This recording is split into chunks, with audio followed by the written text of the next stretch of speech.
جس میں ایک سورت ہے سورہ یونس، اس میں اللہ تبارک و تعالیٰ نے بہت سارے احکامات نازل فرمائے ہیں۔ اس میں ایک آیت ہے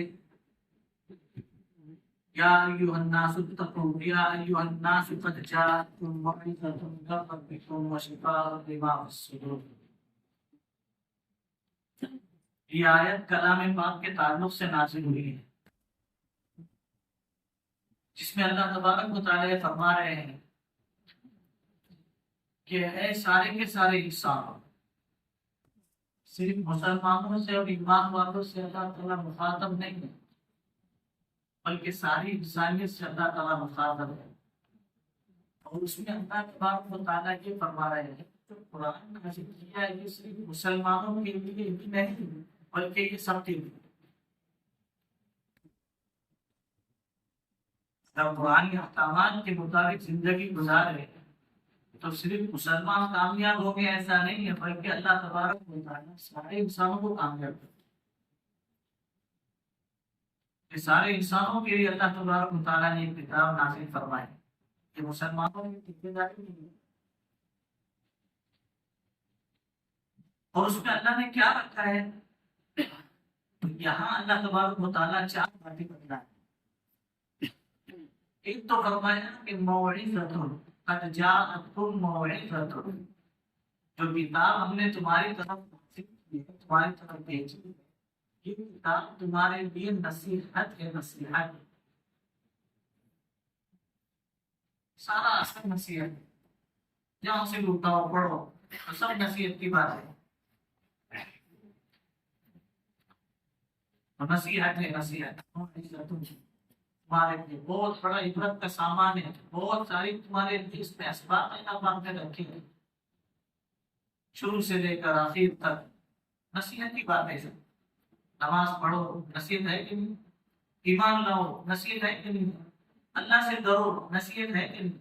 گناہ سے بچو، نیکی کرو، عدل کرو، ایثار کرو، قربانیاں کرو، اور اسی کے ساتھ ساتھ لوگوں کے حقوق ادا کرو، پڑوسیوں کی ادا کرو، ماں باپ کے ادا کرو، بیوی بچوں کے ادا کرو۔ یہ ساری کی ساری جو باتیں بتائی کیا ہے؟ نصیحت۔ حج کرو، زکات دو، اعمال بھی بتلائے، معاشرت بھی بتلائے۔ یہ اعمال کے بھی حکم ملے ہیں اور ساتھ ساتھ معاشرت کے حکم ملے ہیں۔ معاشرت میں کیسے رہو؟ ایک چھوٹا سا جملہ لیکن اتنا معنی خیز، اتنا معنی خیز ہے کہ علماء فرماتے ہیں کہ وہ شریعت کے احکام جتنے بھی ہے نا عمل کے لیے، عمل کے تعلق سے جو کی جانے والی جو چیزیں ہیں عبادات کے لائن سے، وہ تو صرف 25% ہے۔ کتنے فیصد؟ 25%۔ لیکن 75% جو ہے اس کا تعلق ہماری وہ معاشرت سے اس کا تعلق رہتے ہیں۔ اور چھوٹے سے جملے میں پورا کا پورا وہ بولتے ہیں کہ سمندر کو کوزے میں بھر دیا، سمندر کو کوزے میں بھر دیا۔ ایک چھوٹا سا جملہ وَعَاشِرُوهُنَّ بِالْمَعْرُوفِ، عورتوں کے ساتھ اچھا سلوک کرو، عورتوں کے ساتھ اچھا سلوک کرو، خاص کر کے جب کہ بے ڈنگا پر اس کی طرف سے زیادہ ہو رہا ہو۔ اصلاح کا راستہ بے ڈنگا انداز میں نہیں ہوتا ہے۔ کسی کی اصلاح جو ہوتی ہے بے ڈنگا انداز میں ہوتی ہے، پہلے بے ڈنگے چل رہا ہے، اور اس کا اصلاح بھی اگر اس طریقے سے کی جائے تو فساد برپا ہوتا ہے۔ تو فرمایا قرآن جو ہے سراسر نصیحت اور عزت تمہارے طرف کی طرف سے، تمہارے رب کی طرف سے نصیحت۔ وَشِفَاءٌ لِمَا فِي الصُّدُورِ، جیسے ہارٹ کی بیماری جسم کے اعتبار سے ہوتی ہے، عبادت فرمائیں کیا بلاک ہوتا ہے نا، بی بلاک بھی ہوتے ہیں، بلاک بھی ہوتے ہیں، بلاک بھی ہوتے ہیں۔ میں پڑھا لکھا آدمی نہیں ہوں، ٹھوک رہا ہوں ایسے۔ تو جیسے جسم کے اعتبار سے ہارٹ کی بیماریاں ہوتی ہیں، الگ الگ بیماریاں، ویسے روحانی بیماریاں بھی دل کے اندر ہوتی ہیں۔ کسی کو دیکھ کر جلنا، یہ روحانی بیماری ہے۔ غصے کا آنا یہ بھی روحانی بیماری ہے۔ لالچ کا بڑھنا روحانی بیماری ہے۔ دنیا کی لمبی لمبی امیدیں باندھنا یہ روحانی بیماری ہے۔ جو اللہ نے تھوڑا بہت دیا ہے اس پر راضی نہ رہنا یہ روحانی بیماری ہے۔ حرص، طمع، بڑے بڑے عہدوں کی چاہت یہ روحانی بیماری ہے۔ سب چیز میرے کنٹرول میں آ جائے یہ روحانی بیماری ہے۔ اور علماء نے لکھا ہے روحانی بیماریوں میں سب سے اخیر میں جو بیماری ختم ہوتی ہے نا، سب سے اخیر میں جب آدمی اس کا علاج کرتا ہے، جیسے ہارٹ کی جسمانی بیماریوں کا ہاسپٹلوں میں علاج ہوتا ہے، ایسے روحانی بیماریوں کا اللہ والوں کے یہاں علاج ہوتا ہے۔ بزرگوں کے یہاں کیا ہوتا ہے؟ علاج ہوتا ہے۔ خانقاہ کیا چیز ہوتی ہے؟ خانقاہ وظیفے کا نام ہے، خالی وظیفے ڈھوڈو بڑھتا ہے۔ یہ تو قلب کی صفائی کے لیے ابتدائی طور پر کچھ مشق کرائی جاتی ہے، لیکن اندر کی بیماریاں ختم کرنے کا جاننے والوں سے پوچھنا پڑتا ہے۔ ہمارے یہاں چونکہ اللہ معاف فرمائے اس کی اہمیت نہیں، ورنہ تینوں بھی کام نبوت کے کام، دعوت، تعلیم اور تزکیہ مدرسہ میں ہمارا کام ہے، تبلیغ کا کام بھی ہمارا کام ہے، اور اسی کے ساتھ ساتھ اللہ والوں کے یہاں جا کر کے اپنی اصلاح کرانا یہ بھی ہمارا کام ہے، ہمارے شعبے۔ تو وہاں جا کر اس کی اصلاح کرائی جاتی ہے۔ کہاں اسے ثابت ہے؟ حضور صلی اللہ علیہ وسلم سے ثابت ہے۔ ابو ذر غفاری رضی اللہ تعالیٰ عنہ کو بہت غصہ تھا، ہر ایک سے لڑائی تھی، بھائی پر لڑائی تھی، بتائیں بھائی پر لڑائی تھی۔ صبح کا کھانا دوپہر کو بچا کر کے رکھا تو کہا تم لوگ مومن نہیں ہیں، اللہ تمہارا ایمان نہیں ہے، اس پر لڑائی تھی۔ جو کھانا بچا کر کے رکھنے پر لڑائی کر سکتا ہو تو وہ مال رکھنے کی اجازت دے سکتا ہے۔ حضرت عمر رضی اللہ تعالیٰ عنہ کو غصہ بہت تھا تو چھوڑ نہیں دیا۔ ایک آدھ آدمی ایسا تو چلا کے لینے کا، میں ایسے بولتے نا، ہر آدمی ایسا ہے، یہاں تو ہر آدمی ایسا ہے، کس کو چلائیں گے بھائی؟ برا لگے ذرا معاف کرنا، میرا بولنے کا انداز گڑبڑ ہے، مستقبل ہو تو ذرا معاف کر دیں۔ لیکن بولتا وہ ہوں بزرگوں جو معاشرے میں دیکھ رہا ہوں، جو ہمارے معاشرے میں ہو رہا ہے نا وہ بول۔ تو ایک موقع پر جب اللہ کے نبی صلی اللہ علیہ وسلم نے ان کی سختی دیکھی تو یہ نہیں کہ چھوٹی عمر لوگوں کے ساتھ نرمی کا معاملہ کیا تو نرمی برتا تھا۔ غفاری رضی اللہ تعالیٰ عنہ کو غصہ آتا تھا تو فرمایا ابو ذر جب تجھے غصہ آ جائے تو اپنی حالت بدل دینا، اپنی حالت کیا کر دینا؟ بدل دینا۔ جس حالت میں تجھے غصہ آیا ہے اس کو چینج کر دینا۔ چنانچہ ایک مرتبہ کھیت والوں کے ساتھ لڑائی، پانی چھوڑتے نا، وہ پانی بلاک کر دیتے تھے، جب اس کے کھیت میں نہیں جا رہے پہلے میرا کھیت پورا ہو جائے گا اس کے بعد میں پڑوس کے کھیت میں جا رہے، تو اس طریقے سے وہ پانی اس نے روک لیا پڑوس کے کھیتی والے نے۔ تو حضرت ابو ذر غفاری رضی اللہ تعالیٰ عنہ کہے کہ میرے کھیت میں پانی کیوں نہیں آتا؟ ویسا تو میں ادا کرتا ہوں، مسجد تو میں ادا کرتا ہوں، میرے کھیت میں پانی نہیں آ رہا۔ جب جا کر دیکھا تو اس نے وہ پانی وہاں روک دیا ہے، مٹی لگاتے تھے بڑی پہاڑ میں۔ تو اس سے تو میں ہوں گی، بات چیت ہو گئی۔ بات چیت میں جو ہے ابو ذر غفاری رضی اللہ تعالیٰ عنہ کو اس نے کچھ تیز الفاظ کہہ دیا۔ جب تیز بولا تو انہیں غصہ آیا، جب غصہ آیا تو اسی غصے کے حالت میں حضور صلی اللہ علیہ وسلم کا ارشاد بھی آیا، تو اس کو مارنے کی بجائے خود ہی کیچڑ کے اندر ڈول ڈول کر دیں، کیچڑ کے اندر۔ تو کہنے لگے وہ میں نے مارا نہیں، تو خود ہی کر گیا ہے، خود ہی اپنے کپڑے خراب کر رہا ہے۔ وہ ڈر گیا کہ ہو سکتا ہے جا کر مقدمہ دائر کرے گا، دیکھو یہاں بھی مارا، دیکھو یہاں بھی مارا، دیکھو یہاں بھی مارا، تو ہمیں پائے گئے۔ اور اب تو ایسا ہو گیا، اللہ حفاظت فرمائے، جھوٹ اتنا عام ہو گیا، اتنا عام ہو گیا کہ کچھ تکلیف کرنے کی اور کوئی زبانی دینے کی ضرورت نہیں ہوتی ہے، بس خالی وہاں جا کر کے وکیل کے پاس جا کر خالی بول دو کہ بھائی کون سا قلم کیا، ایسا ایسا ہوا ہے، گھر والے کے ساتھ معاملہ ہوا، اچھا اچھا اچھا 490 فور کٹ کر کے بٹن دبا کے سب آ جائے گا، اس کا پرفارمنس سب آ جاتا ہے۔ یہ ایسا بھی بولا، ایسا بھی بولا، ایسا بھی ہوا، یہ بھی ہوا، وہ بھی ہوا، چاہے کوئی بولا نہ ہو۔ تو وہ جو ہے لوٹ پوٹ کرنے لگے۔ جب وہ لوٹ پوٹ کرنے لگے تو کہنے لگے یہ کیا ہوا؟ کہنے لگے جاؤ اپنا کام کرو، جس کے لیے کیا وہ جانتا ہے۔ کہنے لگے نہیں بتاؤ تو صحیح کیا بات ہوئی؟ کہنے لگے ہمارے نبی نے ہمیں تعلیم دی ہے کہ جب غصہ آ جائے تو اپنی حالت کو چینج کر دینا۔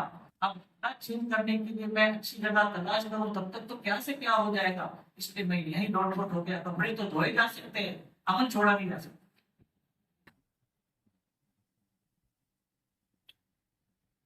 تو شفاء لما فی الصدور، قرآن جو اللہ نے بتایا ہے نا، قرآن جو نازل کیا ہے، ایک تو نصیحت کی کتاب، دوسری اللہ تبارک و تعالیٰ دلوں کے اندر جو بیماریاں پیدا ہوتی ہیں وہ بھی اللہ تبارک و تعالیٰ قرآن پاک کی برکت سے کیا کرتے ہیں۔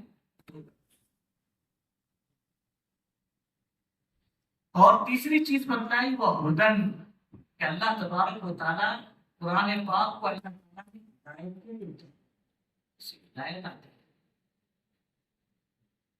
اور چوتھی چیز فرمایا وہ رحمہ، کہ اللہ تبارک و تعالیٰ کی سلاسل رحمتیں نازل ہوتی ہیں۔ وَإِذَا قُرِئَ الْقُرْآنُ فَاسْتَمِعُوا لَهُ وَأَنصِتُوا لَعَلَّكُمْ تُرْحَمُونَ۔ جب قرآن پاک پڑھایا جائے تو کیا کرو؟ جب قرآن پاک پڑھا جائے تو کیا کرو کہ ایک تو خاموش رہو، خاموش رہو۔ پہلے تو فرمایا فَاسْتَمِعُوا، خالی سرسری سننا نہیں، جیسے ہمارا ہوتا نا ایک ساتھ تین چیزیں سنتے ہیں، موبائل کی بھی سنتے ہیں، امی کی بھی سنتے ہیں، بیوی کی بھی سنتے ہیں، تین چیزیں سنتے رہتے ہیں۔ ایسا نہیں کہ فرمایا فَاسْتَمِعُوا، دھیان توجہ سے سننا قرآن کا، دھیان توجہ سے۔ وَأَنصِتُوا، اور خاموش رہو۔ علماء نے تو یہاں تک لکھا ہے اس میں انصتو کے اندر، وَأَنصِتُوا کے اندر، کہ ظاہر سی بات ہے نماز میں انسان بات تو نہیں کرے گا نا، کیا بھائی بات کرتے ہیں کہ تو نہیں بولو؟ اتنی رکعت ہو گئی، کون سا پارا چل رہا ہے، تو بات تو نہیں کرے گا نماز میں انسان۔ تو علماء نے لکھا ہے ایسے کام بھی مت کرو جس سے قرات کے سننے میں خلل پیدا ہو جائے۔ آپ کو تو نہیں، مجھے عادت ہے تھوڑی تھوڑی دیر کے بعد گلے صاف کرنا، ڈکار لینا، جمائی لینا، کھانسی نہیں آ رہی ہے، تھوڑا بہت خدشہ محسوس ہو رہا ہے پھر بھی کھانس لینا، یہ چیزیں ہوتی ہیں۔ تو اس سے کیا ہوتا ہے؟ قرات میں خلل ہوتی ہے۔ اور حدیث پاک میں آتا ہے کہ بندے کے اور اللہ کے درمیان نماز کے شروع کرنے کے بعد پردے کھلے ہوئے ہوتے ہیں، بندے کے اور جنت کے درمیان پردے کھلے ہوئے ہوتے ہیں۔ جس نے رکعت باندھ دی تو پوری کی پوری جنت تک اس کے پردے کھول دیے۔ کب تک؟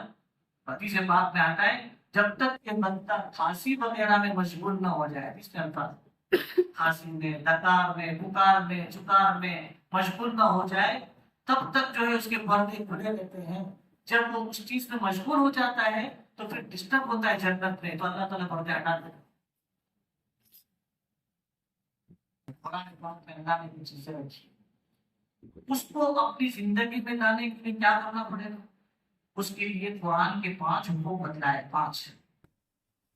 سب سے پہلا قرآن میں یہ بتلایا کہ ایمان بالقرآن، کہ قرآن پر ایمان لانا، قرآن پر ایمان لانا کہ یہ اللہ کی کتاب ہے، یہ اللہ کی کتاب ہے، اس پر ایمان لانا، اس میں جو لکھا ہے سچ ہے، حق ہے، ہماری زندگی کا ہدایت کا دستاویز ہے، ہماری زندگی کا کامیابی کا راز اللہ نے قرآن میں رکھا ہے، اس پر یقین رکھنا، ایمان لانا۔ دوسرا قراءۃ بالقرآن، اس کو پڑھنا سیکھنا یا پڑھنا۔ اگر پڑھنا آتا ہے تو میرے بزرگوں پڑھنے کا بہت اہتمام کرنا چاہیے، قرآن پاک کی تلاوت کا اہتمام کرنا چاہیے، روزانہ عادت بنا لے، کچھ نہ کچھ عادت بنا لے۔ 1 رکوع، 2 رکوع، 3 رکوع۔ جو حافظ ہوتے ہیں علماء ان کو کہتے ہیں، مدرسوں سے جب وہ لوگ فارغ ہوتے ہیں تو ان کے استادوں کی طرف سے ان کو ہدایت دی جاتی ہے کہ بیٹا روزانہ 3 سپارے پڑھنے کا اہتمام کریں، 3 سپارے پڑھنے کا اہتمام کریں، قرآن پاک کی تلاوت کا اہتمام۔ پڑھنا آتا ہے تو بہت اچھی بات، نہیں پڑھنا آتا ہے تو سیکھنے کا اہتمام کریں۔ جاننے والے بہت سارے لوگ ہیں، رمضان بہت فارغ ہوتے ہیں، سیکھے اس کو پتا ہے، ابتدا تو کریں، اور ابتدا کریں گے تو کیا ہوگا میں بتاؤں؟ ارے بولو بتاؤ، جب نیت کرے گی کہ مجھے قرآن سیکھنا ہے تو شیطان ماموں سب سے پہلے آئے گا، وہ آ کر بولے گی ارے اس کے پاس نہیں سیکھنے کا، بڑے ہیں قاری صاحب کے پاس سیکھنے کا، جنہوں نے پی ایچ ڈی کی ہے ان کے پاس سیکھنے کا۔ وہ کہاں ملتے ہیں؟ وہ مصر میں ملتے ہیں، ایجپٹ میں ملتے ہیں۔ پھر آن لائن کے لیے اپنے کو اتنی سب کھٹپٹ کرنی پڑے گی، ایک کام کریں گے نا، اتنا رمضان جان دو نا، عید کے دن سے شروع کروں گا، ہوتا ہے ایسا؟ آپ تو کمی ہوتا ہے، غلط ہوتا ہے، یہ ہوگا ایسا؟ تو ایسا نہیں، جو جانتا ہوگا فائدہ وہ اس کو سیکھنے سکھانے کا اہتمام، روزانہ قرآن پاک کو سیکھے گا، وقت نکال کر ایک ایک دو دو قطرہ قطرہ دریا ہو جاتا ہے۔ تو نہیں آتا ہے تو سیکھنے کا اہتمام، اور آتا ہے تو وقت نکال کر پڑھنے کا ایسا اہتمام کرنا چاہیے جیسے کہ شوگر کی اور بی پی کی گولی کھاتے ہیں، وقت نکال کر کیسے پڑھنا ہوگا۔ اللہ کی بہت بڑی امانت ہے، اس وقت سے پہلے پہلے اس سے اپنے آپ کا لگاؤ پیدا کر دے کہ حدیث پاک میں آتا ہے کہ ایک رات ایسی آئے گی جس میں اللہ تعالیٰ قرآن کے حروف اٹھا لیں گے، کچھ نہیں بچے گا، صرف کاپی دے گی بس۔ تو اس سے پہلے پہلے کیا کرنا ہے؟ وقت نکال کر کے پڑھنے کا اہتمام کرنا ہے، کریں گے انشاءاللہ، بہت ڈھیلا انشاءاللہ۔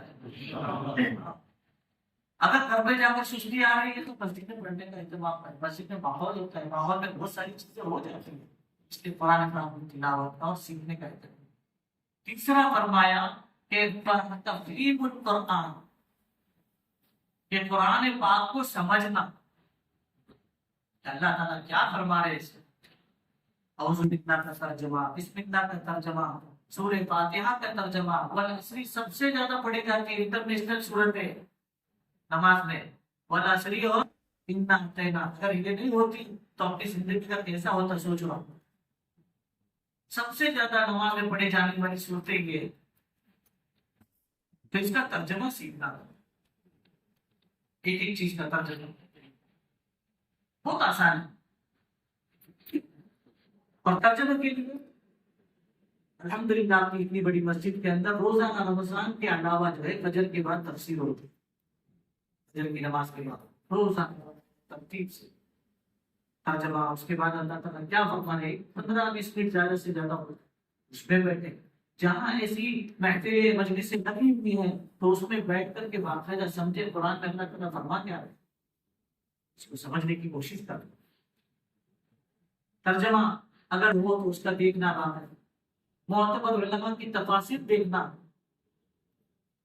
اس کو معلوم کرنا بات ہے، کس کی تفسیر پڑھنا چاہیے، دیکھنا چاہیے جو ہمارے لیے مفید ہو، اس میں کوئی غلط نہیں دکھتا ہے، لیکن وہ اتنا ہارڈ اور اتنا گاڑا لینگویج ہوتا ہے یا ایسا مواد ہوتا ہے کہ وہ ہمارے لیے مفید نہیں ہوتا ہے۔ ہم قرآن سمجھنے کے لیے، اللہ کے احکام سمجھنے کے لیے پڑھ رہے ہیں، اور اس میں سارا سائنس نکال کر کے رکھ دیا، سورج ہوتا ہے کہ چاند ہوتا ہے۔ تو تفہیم بالقرآن، قرآن پاک کو سمجھنا، اور تیسرا چوتھا فرمایا عمل بالقرآن، قرآن کے احکامات کا کیا کرنا، جو قرآن نے فرما دیا ہے ان اللہ مع الصابرین، اللہ تعالیٰ صبر کرنے والوں کے ساتھ ہے، اس لیے جب اللہ تعالیٰ کیا کرنا چاہیے، صبر کرنا چاہیے۔ پیار محبت سے کوئی مسئلہ حل ہوتا ہے بہت اچھی بات ہے، نہیں حل ہوتا ہے بس اللہ کے حوالے کر دے، چھوڑ۔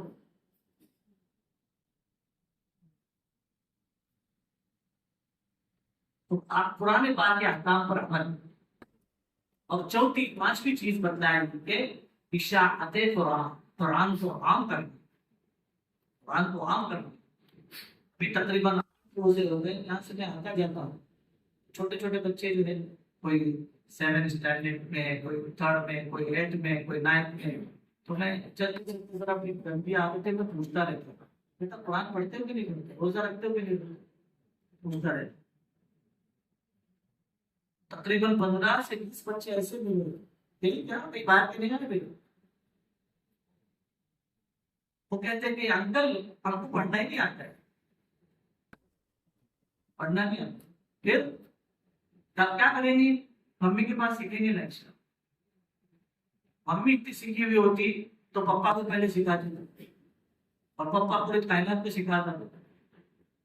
سوچنے کی بات ہے میرے بزرگ، اس میں بالکل توجہ نہیں ہے ہماری، بالکل توجہ نہیں. تو اپنے بچوں کو باقاعدہ قرآن پاک سکھانے کا اہتمام کریں، وقت نکالیں ان کے لیے. علماء میں اگر عیب ہے کہ بھائی وہ آتے ہیں نہیں پڑھاتے ہیں، صحیح نہیں پڑھاتے ہیں، دھیان سے نہیں پڑھاتے ہیں، گیم کھیلتے بیٹھتے کچھ کرتے ہیں، کچھ غلطیاں ہماری بھی ہے ضرور ہے. اگر ایسا ہے تو صرف ایسا نہیں کہ یہی تعلیم بچا ہوا تھا قرآن سکھانے میں، ابھی بہت سارے لوگ ہیں آج کریں تحقیق کریں. جیسے ٹیوشن لگاتے ہیں ہم، اور ٹیوشن میں باقاعدہ اسپیشلسٹ لوگوں کو تلاش کر کے باقاعدہ وہ سبجیکٹ پڑھوائے جاتے ہیں. ایسے قرآن کا بھی اہتمام ہے. ایک مختلف ہمارے یہاں آتے رہتے ہیں اور بھی بہت سارے ہوں گے مجھے پتا نہیں، لیکن ان سے ملاقات ہوئی تو کہنے لگے میں نے تلاش کیا، بہت کوشش کی، لیکن جب صحیح میرے حساب سے افراد نہیں ملے تو پھر میں نے میرے بچوں کو جو ہے ایک بڑے قاری صاحب کے پاس لگایا. وہ قاری صاحب کہاں رہتے ہیں؟ آن لائن پڑھاتے ہیں ان کو، جو ہے مصر سے، ایجپٹ سے پڑھاتے ہیں. ایک بچہ جو ہے مدینہ منورہ کی مسجد نبوی کے ایک امام صاحب نہیں ہے، استاد ہے وہاں جو مدرسہ چلتا ہے مسجد نبوی کے اندر، تو وہاں کے بچوں کو جو پڑھاتے ہیں تو وہاں آن لائن جو لوگ نے سسٹم رکھا ہوا ہے تو وہ باقاعدہ وہاں سے آن لائن بچوں کو پڑھاتے ہیں. پڑھنے والوں کو کیا نہیں ملتا ہے؟ بہانے بنانے والوں کو سب کچھ مل جاتا ہے. اس لیے اس کو ہلکا نہ سمجھے. قرآن تعلیمات، قرآن احکامات، یہ رمضان جو ہے اس کا خصوصی تعلق ہے قرآن پاک سے، خصوصی لگاؤ ہے. اللہ کے نبی علیہ السلام والسلام کے معمول میں لکھا ہے کہ رمضان میں باقاعدہ حضرت جبرائیل علیہ السلام کو قرآن سناتے تھے اور وہ آپ علیہ السلام والسلام دور کرتے تھے قرآن کو. تو رمضان کو بہت زیادہ تعلق ہے قرآن پاک سے، اس لیے تھوڑا تھوڑا وقت نکال کر خود بھی پڑھے اور اپنے گھر والوں کی نگرانی کرے گا. جو کتاب لکھی ہے فضائل اعمال، مولانا شیخ الحدیث زکریا رحمۃ اللہ علیہ، وہ فرماتے ہیں ہم نے اپنے گھر کی ایسی تربیت کی کہ ہمارے گھر کی عورتیں گھر کے کام کاج کے ساتھ ساتھ روزانہ 10 سے 15 پارے جو ہے بلا تکلف پڑھ لیتے. رمضان 10 پارے 15. کوشش کرے کہ وقت نکال کر کے قرآن پاک میں پڑھنے کا اہتمام کریں گے نا انشاءاللہ. خاص کر کے ہمارے نوجوان بھائی بہت زیادہ مصروف ہے، بہت زیادہ مشغول ہے، لیکن ان مشغولیت میں سے اگر خالی بیٹھ کر وقت نکالے کہ میرا فضول وقت باہر جو جانے والا ہے اس کے بعد تو وہ کتنا جائے گا، اس کا اگر وقت کا حساب لگا لے تو اتنا وقت نکلے گا جس میں وہ ایک رکوع ایک پارہ پڑھ سکتا ہے. بس خالی دل پر لینے کی چیز ہے اور اللہ سے توفیق مانگنے کی چیز ہے. اللہ کے نبی صلی اللہ علیہ وسلم کی دعاؤں میں ایک دعا ہے، اللہم اجعل القرآن ربیع قلوبنا، اے اللہ قرآن پاک کو ہمارے دل کی باغ و بہار بنا دے. ہمارے دل کی کیا بنا دے؟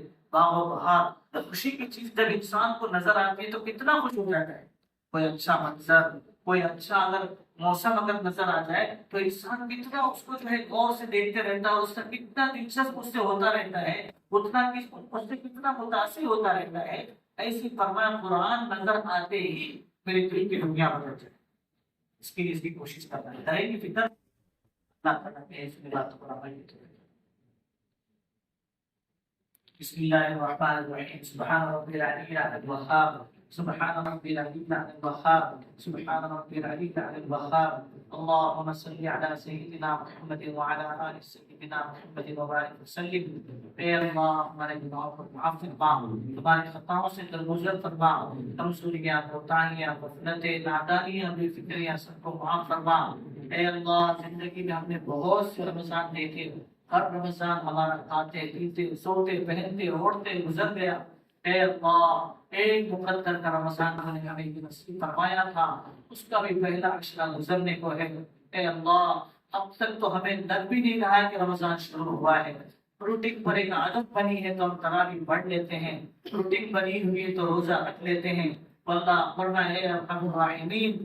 اے اللہ روزوں کی نورانیت سے ہمارے دل خالی ہے، نماز کی سجدوں کی نورانیت سے ہمارے دل خالی ہے. اللہ قرآن کی لذت سے ہمارے دل محروم ہیں. اے اللہ گناہوں کی نحوست سے ہماری آنکھیں خشک ہو چکی ہیں، ہمارے دل سخت ہو چکے ہیں، ہمارے اعضاء طاعت سے رک چکے ہیں۔ اے اکرم الاکرمین، اے اکرم الاکرمین، اے اکرم الاکرمین، بڑے بڑے گنہگاروں کو تو رمضان میں معاف کر دیا کرتا ہے۔ اے ارحم الراحمین، اے اکرم الاکرمین، ان کی توبہ کی برکت سے ان کے دل منور ہو جاتے ہیں۔ اے اللہ، ہم بھی آج تیرے در میں سے تیرے در پر سچی من کی توبہ کرتے ہیں۔ اے اللہ، اپنے پچھلے گناہوں سے تجھ سے معافی مانگتے ہیں۔ اے اللہ، جن گناہ کو ہم نے گناہ سمجھ کر کے کیا اسے بھی معاف کر دے۔ اے اللہ، جن گناہ کو ہم نے گناہ بھی نہ سمجھا اور کرتے رہے، اے اللہ اسے بھی معاف کر دے۔ اے اللہ، ہمارے دل کے کالے پن کو دور کر دے۔ اے اللہ، ہمارے دلوں کو منور فرما دے۔ اے اللہ، ہمارے دلوں کو منور فرما دے۔ اے اللہ، ہمارے دلوں کو منور فرما دے۔ رمضان کی برکت اور رمضان کی حلاوت نصیب فرما۔ اے اللہ، نمازوں کی لذت نصیب فرما، تلاوت کی لذت اور حلاوت نصیب فرما، اعمال کی اطاعت کی رغبت اور لذت ہمیں نصیب فرما۔ اے اکرم الاکرمین، بری بات سے، برے کام سے، برے انجام سے تو ہم سب کی حفاظت فرما۔ تیرا بہت بڑا احسان ہے اے اللہ، اتنی نافرمانیوں کے باوجود اے اللہ تیرے آگے تو نے جھکنے کی توفیق عطا فرمائی، تیرا کلام پڑھنے کی اور سننے کی توفیق عطا فرمائی۔ اللہ، تیری ذات کی قسم، ہم اس کے اہل نہیں تھے۔ یا اللہ، ہمیں تو قرآن پڑھنا بھی نہیں آتا، یا اللہ ہمیں تو تیرا کلام پڑھنا بھی نہیں آتا۔ جیسے پڑھنا تجھے پسند ہو اے اللہ، جس پڑھنے پر تجھے پیار آتا ہو، جس پڑھنے پر تیری طرف سے ہدایت آتی ہو، کس پڑھنے پر تیری طرف سے رحمتیں اترتی ہو، ایسی پڑھنے کی ہمیں توفیق عطا فرما۔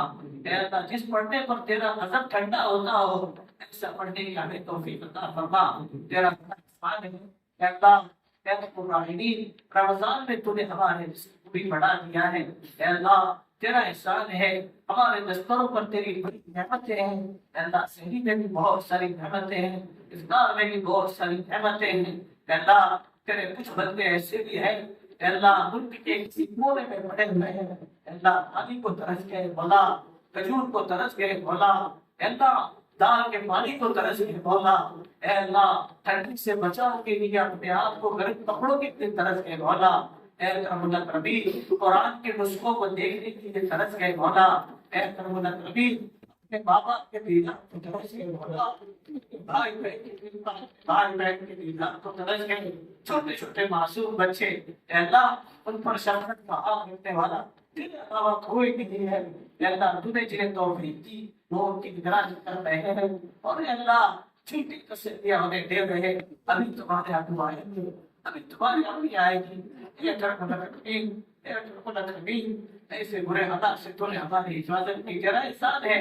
اے اللہ، ان پر جو حالات آئے ہیں ان کی بہت مدد فرما، اللہ ان کی بہت مدد فرما، اللہ ان کی بہت مدد فرما، اے اللہ ان کے لیے رہنے کے ٹھکانے کا انتظام فرما۔ جن لوگوں نے اپنی جان مال سے کوشش نہیں کر رہے ہیں، اے اللہ ان کی کوششوں کو قبول فرما۔ اے اللہ، ہم تو صرف تماشائی بنے ہیں، اے اللہ صرف تماشائی بن کر کے باتیں کرتے ہیں۔ اے اللہ ہمارے قصور کو معاف فرما، اے اللہ ہمارے قصور کو معاف فرما۔ تیرے دربار میں ہم ان کے لیے ہاتھ پھیلائے ہوئے ہیں، ان کے لیے تجھ سے بھیک مانگ رہے ہیں۔ اے اللہ امن کی زندگی نصیب فرما، چین و سکون کی زندگی انہیں نصیب فرما۔ اے اللہ چین و سکون کی زندگی انہیں نصیب فرما۔ عزتوں کے دروازے کھول دینے کے فیصلے فرما، ذلتوں کے دروازے بند فرما۔ اے اللہ ظالم کو ظلم سے توبہ کی توفیق عطا فرما، ظالم توبہ کے لائق نہ ہو، ایسوں کو چن چن کر کے اپنے زمین سے باہر کر دینے کے فیصلے فرما۔ مظلوموں کی بہت مدد فرما، اے اللہ مظلوموں کی بہت مدد فرما، اے اللہ مظلوموں کی بہت مدد فرما۔ رمضان کو صحیح گزارنے کی توفیق عطا فرما، اے اللہ ہدایت کو عام اور تام فرما، ہمارے پڑھنے پڑھانے کو قبول فرما، سننے سنانے کو قبول فرما، نزدیک دور سے آنے والوں کو قبول فرما۔ اے اللہ ہر ایک کے لیے خیر کے فیصلے فرما، اے اللہ برے قسم کے حالات ہمارے سامنے آنے سے ہماری حفاظت فرما، ہمارے گناہوں کی پاداش میں کسی ایسے ظالم کو ہم پر مسلط نہ فرما جو ہمارے روزوں کو خراب کرے، ہماری تراویح کو خراب کرے، ہمارے جھگڑوں کو خراب کرے۔ اے ارحم الراحمین، برے قسم کے حالات سامنے آنے سے ہماری حفاظت فرما۔ اے اکرم الاکرمین، اے اللہ اپنے نیک اور پسندیدہ انصاف پسند بندوں کو لانے کے فیصلے فرما، اے اللہ امن کے لیے فیصلے فرما، اے اللہ چین اور سکون کے فیصلے فرما، جو مانگنا عطا فرما، جو مانگنا چاہیے تھا نہ مانگ سکے، عافیت کے ساتھ اپنے اپنے وقت پر اپنی شان نصیب فرما۔ ہمارے بہت سارے بچے 10ویں 12ویں کے امتحانات دے رہے ہیں، اے اللہ ان کی بھرپور مدد و نصرت فرما۔ اے اللہ جو پرچوں میں لکھا ہوا ہے اے اللہ وہ ان کی زبان پر ان کے دلوں میں جاری فرما۔ اے اللہ اعلیٰ نمبر سے انہیں کامیابی نصیب فرما۔ جن شعبوں میں جانا تجھے پسند ہو اے اللہ وہاں کی سہولتیں ان کے لیے پیدا فرما، رکاوٹوں کو دور فرما۔ مسلمان بن کر ترقی کرنے کے فیصلے فرما، اے اللہ مسلمان بن کر کے ترقی کرنے کے فیصلے فرما۔ اے اللہ ہماری دعاؤں کو اپنے فضل و کرم سے حضور پاک علیہ السلام کی برکتوں سے قبول فرما۔ وصلی اللہ علی النبی الکریم آمین برحمتک۔